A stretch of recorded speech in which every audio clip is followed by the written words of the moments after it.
Back in the time of the American Revolutionary War, there were a lot of people who did not think the colonies should be at war with England.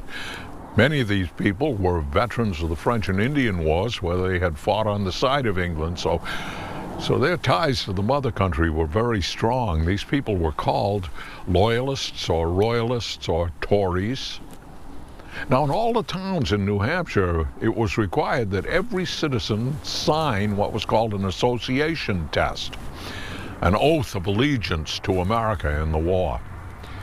Those who refused to sign this test were jailed or fined. In the end, most of them were thrown out of town, banished from the country. Sometimes, often they sailed to Canada or even England, never to return.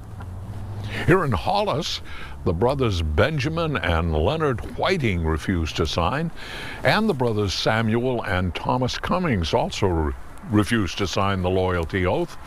Fifth man also refused the association test. It was a guy named Richard Cutts Shannon. He was a lawyer who had settled here just from Portsmouth just about that time. Samuel and Thomas Cummings were banished, as was Benjamin Whiting. All abandoned their wives and families, and all their property was confiscated. Benjamin Whiting's brother Leonard was sentenced to the jail in Amherst for the duration of the war.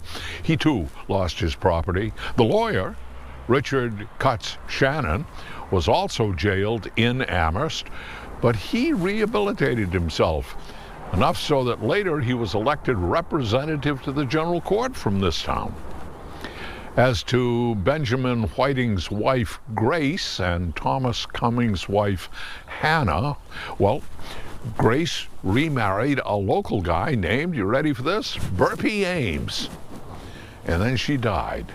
And Burpee Ames then married Hannah Cummings.